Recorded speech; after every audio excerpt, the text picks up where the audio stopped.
Hey guys, welcome to another episode of Smash JT. For those of us who have been playing with our Nintendo Switch and any online games like Splatoon or Mario Kart 8, know that there is in-game voice chat if you follow a series of really convoluted instructions with Nintendo. Buy this adapter, a dongle, plug this into that. You know, it's a little bit complex. And then when Fortnite launched on the Nintendo Switch, it came with native voice chat that you could just talk into a microphone with your headset on and it would work. A lot of people question that. People are wondering why Nintendo had to go through this really convoluted process through their own in-game app system and then connect it to your cell phone and have all these other things connected to it when a game like Fortnite, who's using their game on Nintendo's console, is able to do it better. Well, today, the creators of that proprietary technology, Vivox, announced that they are allowing it to be licensed on the Nintendo Switch to any developer who's making games for it. So, a lot is going to change. All developers making games for the Nintendo Switch are now able to license this software to be able to enable native voice chat in their games going forward. This is in stark contrast to what was currently available, where they would just have to go through the Nintendo Switch mobile app and have to use your cell phone and plug all these wires in for it to work. That was extremely convoluted, and Nintendo still falls back to that, saying that it's pretty easy. Even Reggie Fils-Aimé was talking about it a couple E3s ago, how it's not that big of a deal. It's crazy that another company who was helping out Fortnite make native voice chat was able to do it on the platform that's not even theirs, and Nintendo couldn't even figure that out. Either Nintendo couldn't figure it out, or they didn't want to figure it out because they don't want native voice chat on their console. And looking at the Nintendo Switch, the way it's set up, it almost feels like that. Not enabling Bluetooth to connect to headsets and microphones feels like a severe oversight that I couldn't imagine this day and age a system got built without that, but it's true, it did. There was a 4.0 update where the Nintendo Switch now allows a dongle to attach to it so that if you buy that additional connection, you can have Bluetooth, but it doesn't come native on the actual Switch, which means if you want to take advantage of this voice chat in the game itself, you need to plug it into the microphone jack at the top of it, which also means that you're most likely going to be playing it in handheld mode. If you want to enable voice chat and have it on the big screen, you're going to need to buy a few adapters for this to work. If you're thinking you can just connect it to your Nintendo Switch Pro controller, think again, because these don't have a microphone adapter. There is no auxiliary output. There's nothing on these. There's just a plug to charge it.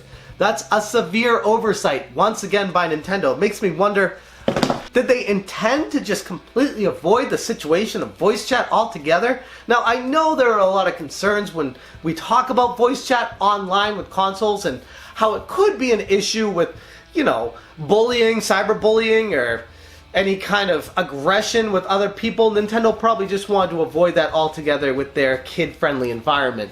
But as these games become more mature and it's more accepted by an adult audience and people who want to play big boy games and have the ability to chat with teammates to coordinate an attack or figure out where people are going, or be able to talk about a match after it happened, this is something that should be available to people who want it there. And the technology clearly exists because the company that created it, Vivox, made it for Fortnite. And they are licensing this out for any other developer who wants to take advantage of it on the Switch. Nintendo is nowhere to be found when it comes to talking about this technology because they don't want it. They don't care about it. For whatever reason, Nintendo doesn't think it's important.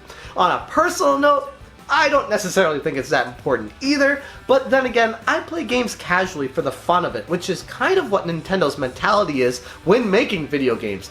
But there are some hardcore gamers out there that want to be able to coordinate attacks and talk about situations, and it's an important feature to have available. If it can be there, why not have it there? So it's nice to know going forward this will be coming to a lot more games on the Switch. The technology already came with Warframe, which launched on the Switch last fall, and it's also going to be included with another MOBA called Arena of Valor. They're working on integrating the voice chat right now with it, because online when you're looking to buy this game, one of the features of the game is called communication. So you would think it's pretty important to I don't know, have ease of access to communicate with your teammates and figure out what's going on when playing this game. And Vivox, the company behind the technology, also announced today that it will be coming to other games on the Nintendo Switch, specifically saying that Hi-Res Studio will be bringing the features to Smite and Paladins in future updates. So it's good to know that this is able to be integrated via an update.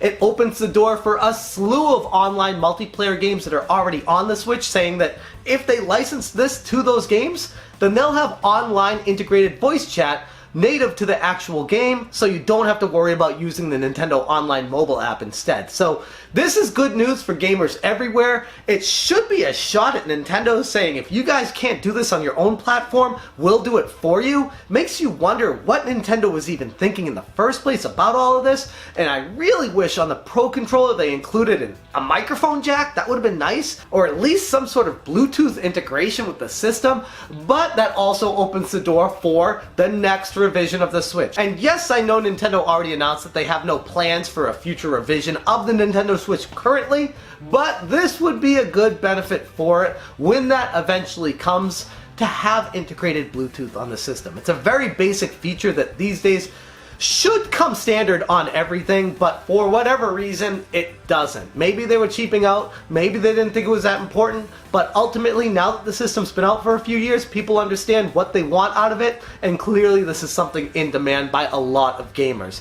But anyways, that's all the news I have for you today about this technology from Fortnite's integrated voice chat being licensed to whatever developers want it on their games. That's a big deal for Nintendo Switch owners, and it should be something that you're excited about if you care about competitive online gaming. But let me know where you guys stand on this. Is this going to change anything for you? You going to utilize it if it becomes available? Or are you still going to play the games and never even plug in the headphone jack anyway? Let me know in the comments below. And as always, thank you for watching, and you stay smashing.